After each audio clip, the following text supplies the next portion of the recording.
وصحبه أجمعين. أما بعد. The Honorable, the Vice Rectors of UNUSIDA, the Dean, the Head of Department, and all staff of UNUSIDA, the Honorable, the delegates of Al-Hidayah Foundation from Thailand, ladies and gentlemen, Alhamdulillah, praise to be Allah Subhanahu wa Ta'ala, the Almighty of God, the most gracious and the most merciful.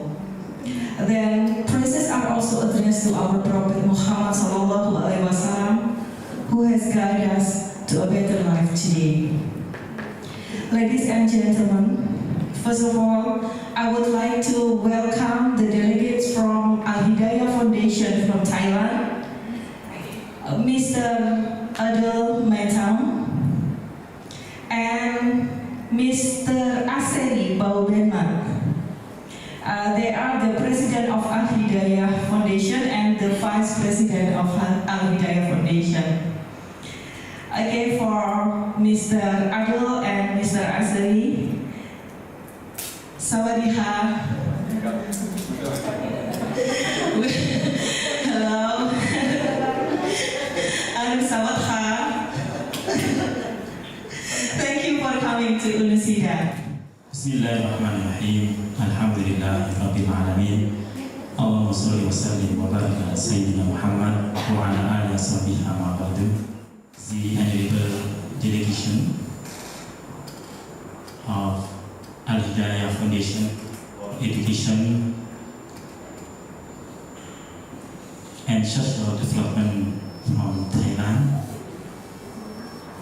Mr. Abdul Matam as President for kami, to Mr.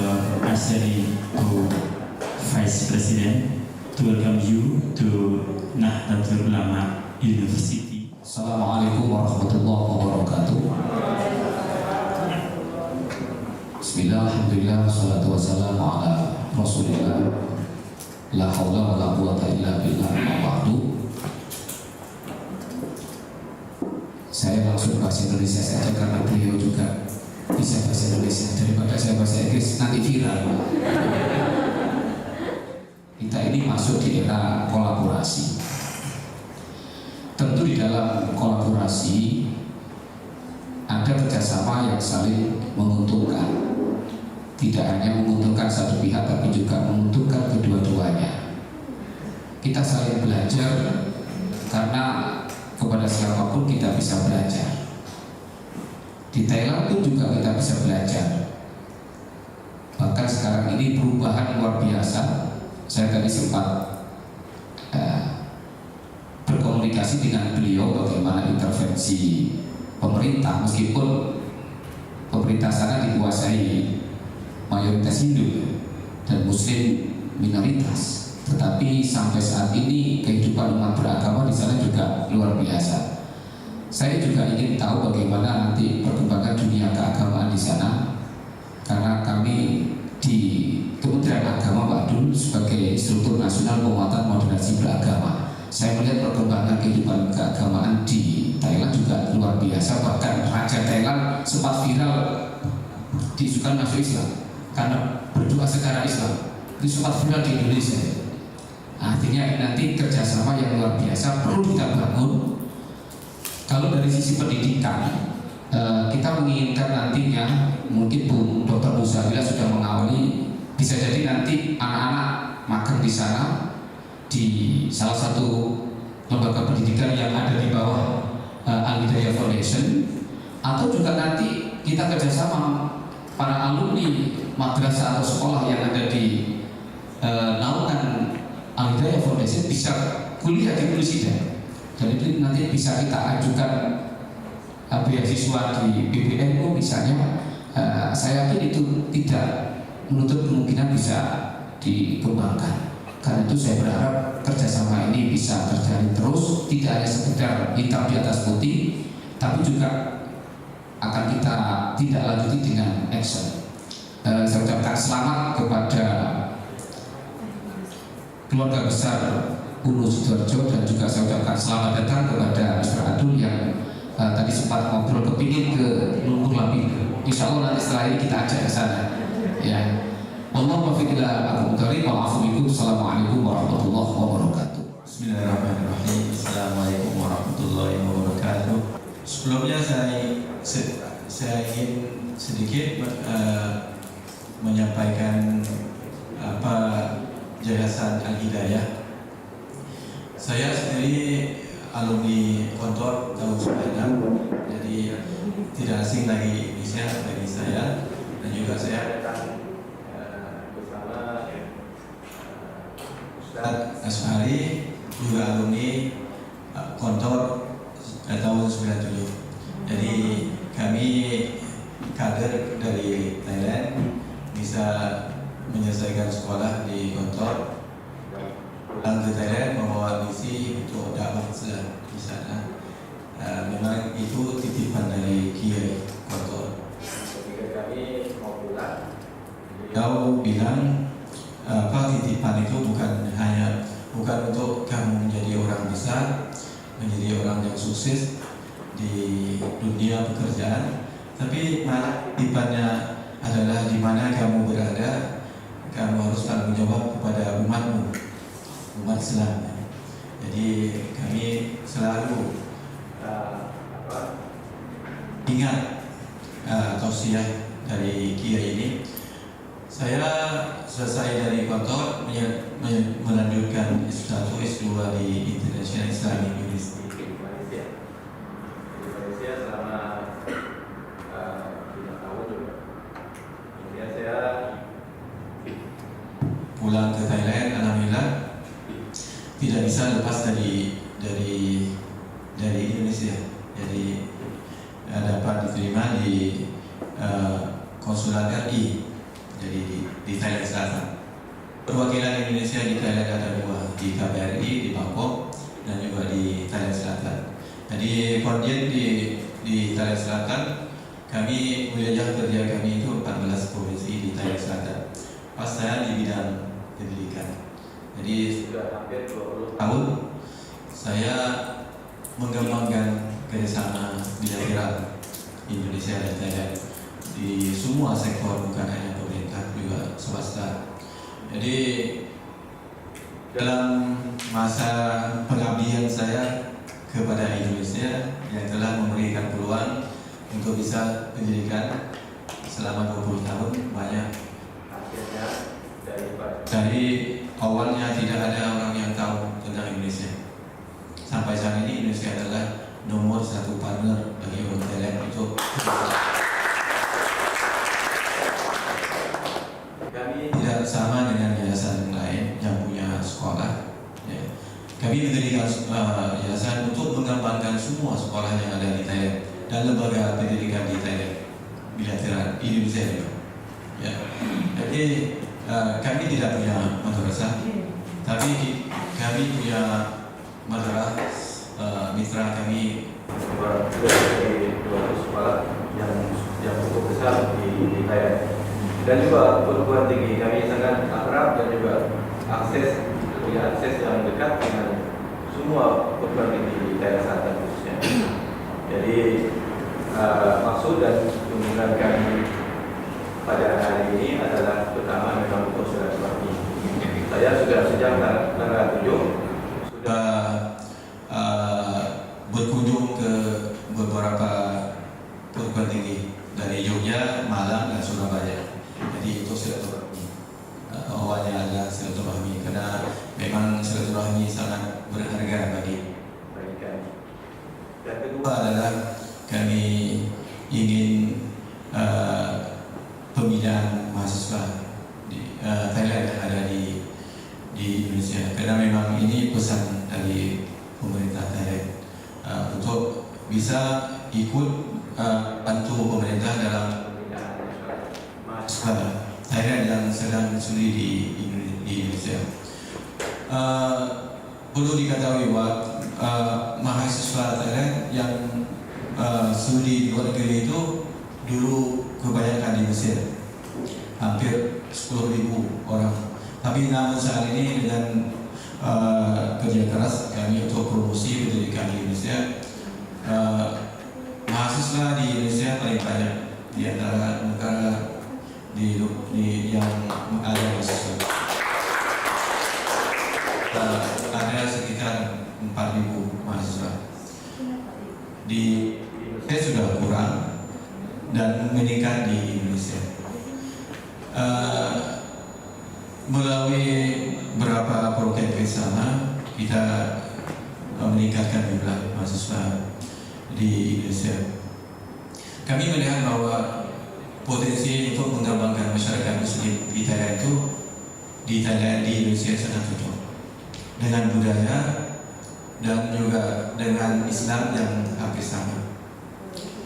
Jadi kami yayasan sudah bekerja sama dengan Muhammadiyah, PP Muhammadiyah, dan juga insya Allah dengan PP NU.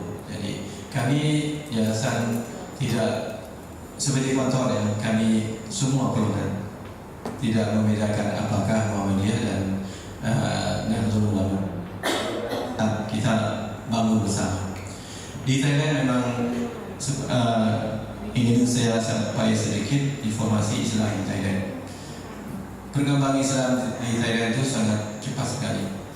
Saat ini sudah ada jumlah Muslim sekitar 18 juta sampai 20 juta dari 76 juta orang di Thailand, atau sekitar lebih dari 20%. Dan Islam sudah sebar luas di seluruh provinsi, khususnya di Thailand Selatan yang ada perbatasan dengan Malaysia seperti Patani ya, Yala, Naratiwa, dan satu Songkra adalah ibu kota Thailand Selatan, sudah hampir mayoritas Muslim. Thailand kita sangat akrab. Kenapa?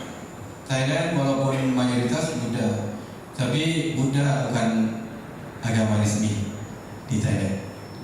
Ya. Kebijakan pemerintah sama dengan Indonesia. Indonesia mayoritas Muslim, tapi bukan negara Islam. Untuk menjaga kerukunan masyarakat di Thailand, karena juga seperti Bapak dan Ibu pernah dengar ada konflik sedikit di Thailand Selatan mengenai konflik yang ada sebagian yang mengaku mau memisah merdeka, tapi insya Allah sudah tidak ada sekarang, namun hanya politik internal Thailand.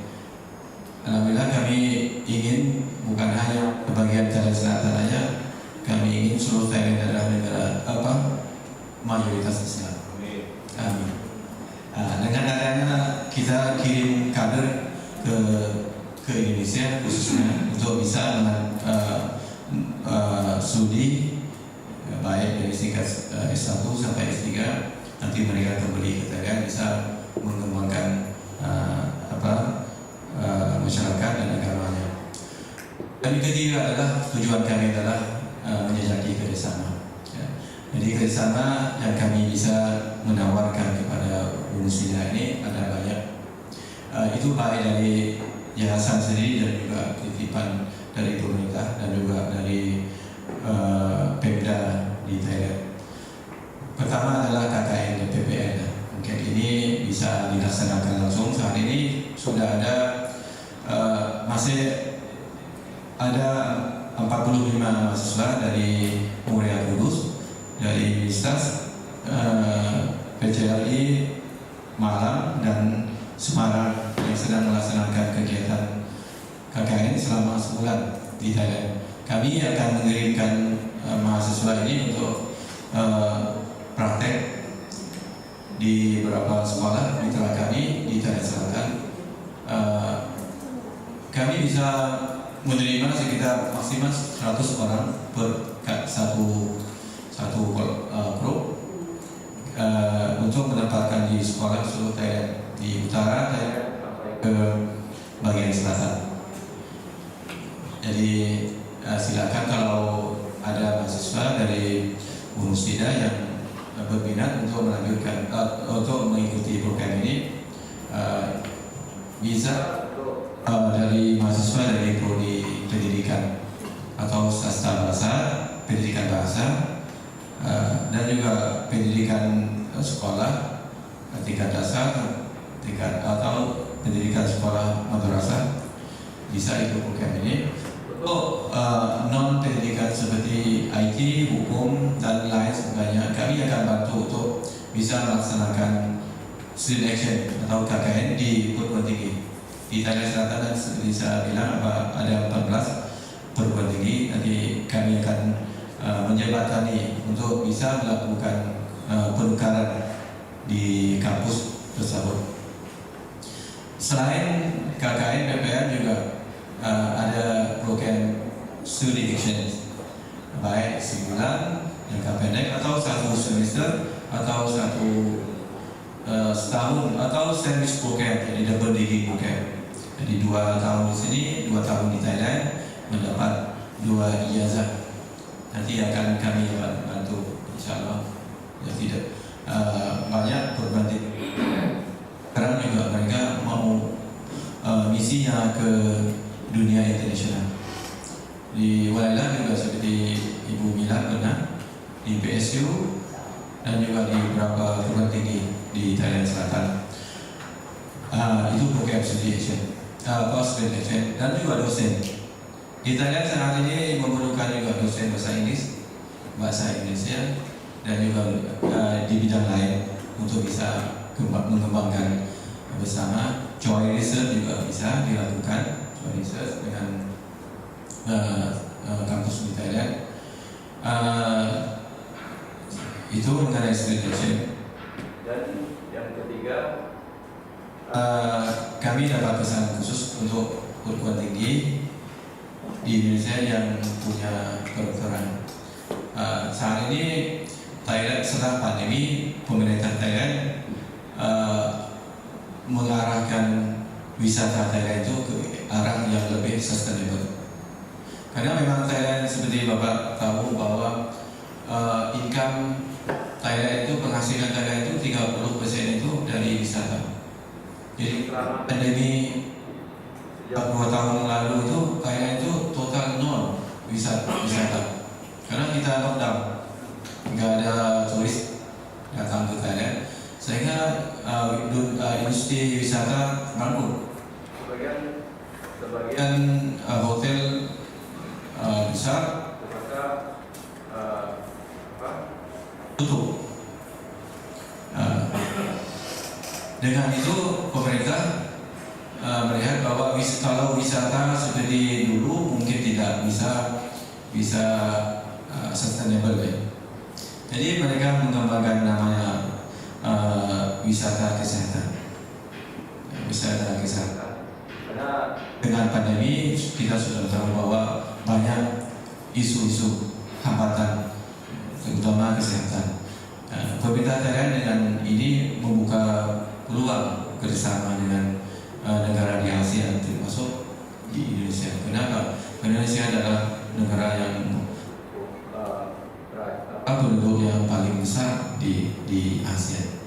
Kerjasama kesehatan ini akan sangat bagus. Nanti kami juga kalau kemarin sudah menawarkan ke beberapa rumah sakit dan juga perguruan tinggi yang punya fakultas kedokteran, kita bangun bersama.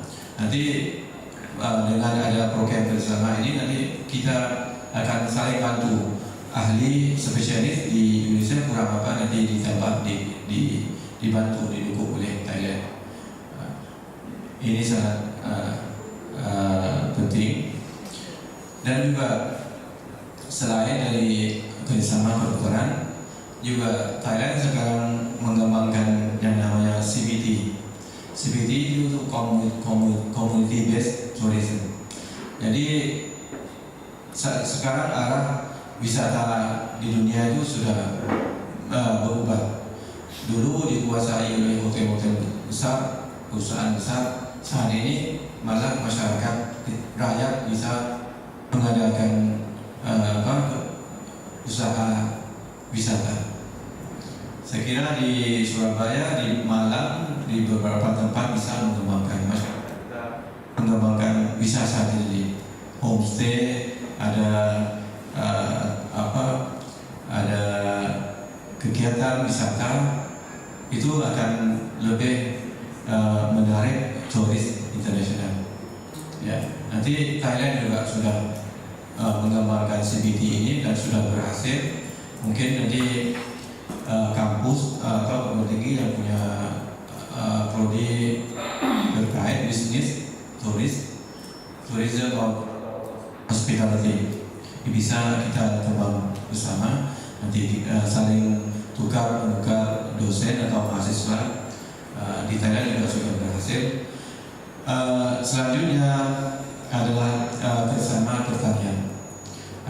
Sebagaimana Bapak dan Ibu sudah pernah mendapat info bahwa Thailand itu sudah memiliki kemajuan di bidang pertanian.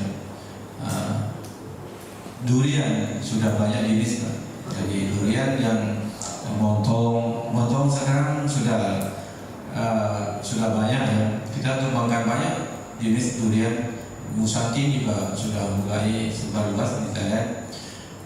Hasil pertanian di Thailand itu saat ini dengan kualitas dijaga, kita ekspor ke Cina.